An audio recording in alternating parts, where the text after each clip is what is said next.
위원장님, 지난 10월 15일 날 발표됐던 부동산 대책 관련해서 질문 좀 드리겠습니다. 오늘 총론으로 좀 질문 드리겠습니다. 그 내용은 뭐 잘 아시다시피 서울 전역 25개 자치구하고 경기도 12개 지역으로 3중 규제 지역으로 묶었는데요. 제일 큰 건 아마 주택담보대출 한도가 대폭 축소됐다는 겁니다. LTV가 기존 70에서 40% 낮아졌고, 그다음에 위원장님 말씀하신 대로 15억 초과 25억 주택은 4억, 20억 초과에서는 2억으로 이제 대출이 조정되지 않았습니까? 근데 저는 금융 규제만으로 과연 부동산이 잡힐 수 있을까에 대해 굉장히 의문점을 갖고 있고요.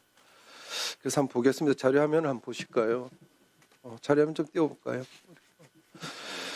지난 6.27 부동산 대출 규제한 다음에 처음 한 달간 집값이 좀 잡혔어요. 그러다 지금 9월 29일 기준으로 보면 거의 주간 상승률이 0.43%, 그 전까지 44% 거의 회복됐죠. 그죠? 그러면 이건 결론적으로 한국은행에서 말했다시피 6.27 대책의 집값 억제 효과가 과거 문재인 윤석열 정부보다 제한적이라 평가했듯이 저는 굉장히 의문이 들고요. 만약에 이번 제재로 또 만약에 집값이 안 잡히면은 일각에서 요구하는 보유세처럼 이런 더 강력한 금융 규제가 도입되지 않을까 그런 의구심도 듭니다. 위원님 혹시 서울 23평 그 아파트 소형 평수 평균 거래 가격이 얼마인지 아십니까? 10억 5천입니다. 그럼 이번 대책 갖고 따지면요, 현행 규제대로 서울에 집을 사기 위해서는 현금 보유가 얼마 있으면 6억 3천을 갖고 있어야 돼요. 그런데 서울의 이 가구의 평균 가구 소득이 547만 원입니다. 이 금액을 맞추려고 하면요, 단 한 푼도 안 쓰더라도 거의 10년을 저축해야 됩니다. 여기 뭐 보유세 이런 부대비용은 차치하거나 과연 이게 가능하다고 보십니까? 그러면은 부모님이라도 정려를 받거나 상속받아서 현금을 갖고 있지 않는 사람들은 집을 살 수 없는 구조거든요. 이게 저는 과연 이게 정당한 건가? 부모를 잘 만나서 현금을 갖고 집을 살 수 있는 사람만 집을 사는 이 구조가 정말로 바람직한 사회인가에 대해서 저는 상당한 의문점을 갖고 있고요. 이 정부도 그렇고 그냥 강남만, 제가 말이 좀 표현이 거칩니다만은 강남만 때려잡아야 된다 이런 생각을 갖고 하다 보니까 결국 풍선 효과가 나서 마포나 광진이나 성동이 집값이 많이 올라갔지 않았습니까? 그래서 저는 부동산은 이렇게 수요만 억제하면 안 된다. 결국은 공급이 확대돼야 되는데 이번 대책도 그렇고 보면 공급 확대에 대해서는 전혀 고심한 흔적이 잘 안 보여요. 물론 위원장님께서도 많은 고심을 하셨겠지만은 결국 공급을 확대하려면은 시장에서 말하는 재건축이나 재개발이나 그린벨트 완화나 이런 대책이 있어야 되고, 또 양도세 완화나 또는 집을 많이 가진 사람들이 좀 집을 풀 수 있는 그런 유인책도 있어야 되는데 그게 전혀 마련되지 않았거든요. 그냥 규제만 때려 한단 말이에요. 그래서 저는 이 효과가 굉장히 단기적일 거라고 보고, 다음 화면 좀 보실까요? 그러니까 지난 문재인 정부 때 뭐 27차례 부동산 대책이 발표됐는데 결과가 뭡니까? 집값 107% 올렸다는 겁니다. 이걸 지금 이재명 정부가 따라가면은 결과가 저는 같을 거라고 보거든요. 한번 고민을 해 주시고요. 그다음에 또 한 가지는 전세 대출 규제가 강화됐는데, 전세 대출 규제가 강화되면 결국 월세로 돌아갈 수밖에 없습니다. 월세로 돌아가면 가구가 쓸 수 있는 현금 가처분 소득이 줄어들어요.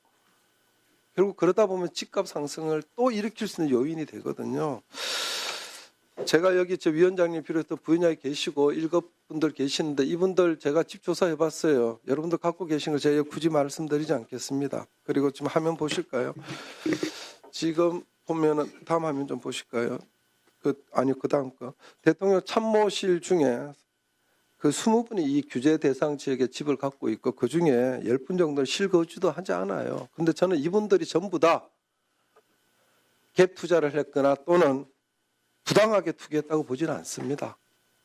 그렇지만 여기 언론 국민 거주 이전의 자유는 제약하고 규제 전에 본인들의 혜택을 누렸냐, 이 비판은 여러분들 좀 뼈아프게 받아들여야 될 것 같아요. 이번 대책은 한마디로 국민들의 중산층의 주거 이동 사다리를 걷어찼다는 겁니다. 그래서 보통 사람들은 작은 평수에서 큰 평수로 옮겨가면서 돈이 부족하면 대출을 받아서 옮겨가는, 그게 소박한 행복이에요. 그 대출금 정부가 갚아주지 않아서 이 행복을 왜 발로 걷어찹니까? 그래서 이번 정책을 보고 뭐라 그러냐면 부동산 정책을 세우랬더니 정책을 안 세워 부동산 철책을 세웠다는 겁니다. 이 비판 무겁게 받아주십시오. 네, 마치겠습니다. 자, 금융위원장님 답변 네네. 하시겠습니까? 네네.